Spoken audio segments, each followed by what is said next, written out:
आज की हिंदी कक्षा में आपका स्वागत है। बेटा आज हम सूरदास का दूसरा पद करेंगे। पहला पद हमने कर लिया है, आशा आपने लिख लिया होगा, याद भी कर लिया होगा।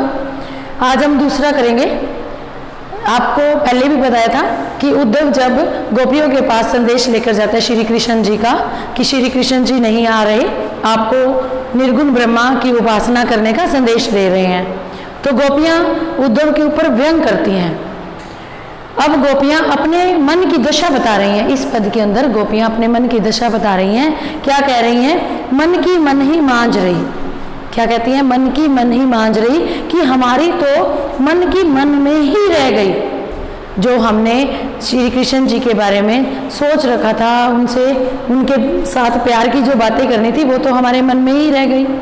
कहिए जाइए कौन पे उद्धव, हे उद्धव अब हम ये किसको जाकर कहें? कहिए जाइए कौन पे उद्धव, हे उद्धव हम किसको जाकर कहें? ना ही परत कही, हम अपने मन की दशा किसी के आगे नहीं बता सकते, हम अपने मन की व्यथा किसी के आगे नहीं बता सकते। अवधि आधार आसावन की, कहते हमने पूरी अवधि इतना समय इस आधार पर बिता दिया आस आमन की कि वो आ जाएंगे। हमने अपना इतना लंबा समय इसी आशा में बिता दिया कि एक ना एक दिन श्री कृष्ण जी आएंगे। तन मन बिथा सही, इसी आधार पर हमने अपने मन की पीड़ा को भी मन में ही दबाए रखा। तन मन हमने सहन किया, तन मन बिथा सही, हमने अपने मन की पीड़ा को सहा, तन का मन की व्यथा को।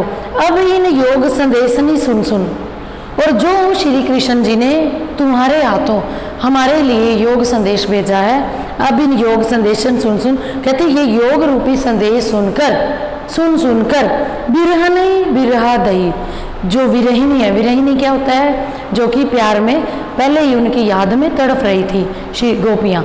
कहती है, दोबारा बोल देती हूँ, कहती है जो उद्धव के हाथ श्री कृष्ण जी ने संदेशा भेजा है, वो सुन सुनकर हम विरहिणियों जो वीरा रूपी प्रेम में तड़प रही हैं।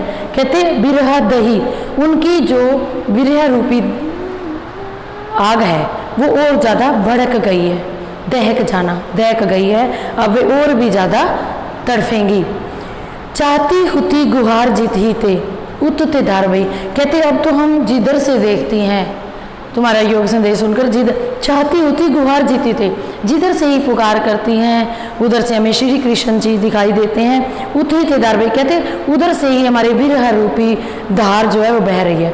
यानी कि गोपियाँ क्या कहती हैं? कहती हम इतना ज़्यादा उनके प्यार में तड़प रही हैं कि अब हमें और कुछ सूझता ही नहीं है, कुछ नहीं सूझ रहा। सूरदास अब धीर धरे को, सूरदास जी गोपियों के माध्यम से कहते हैं कि अब हम धीरज कैसे धरें, क्यों धरें? हमें इतने समय से धीरज को धारण कर रखा था, अब हम क्यों धीरज धारण करें, कैसे करें? मर्यादा न लही, कि उन्होंने हमारी इज्जत नहीं रखी, हमारी मर्यादा, श्री कृष्ण जी ने मर्यादा का ध्यान नहीं रखा। वास्तव में प्रेम के बदले में प्रेम देना चाहिए, लेकिन श्री कृष्ण जी ने क्या किया? प्रेम के बदले गोपियों को प्रेम नहीं दिया, बल्कि उनको योग रूपी संदेश ही भेजा है उद्धव के हाथों, लेकिन उन्होंने प्यार की मर्यादा का ख्याल नहीं रखा, ध्यान नहीं रखा।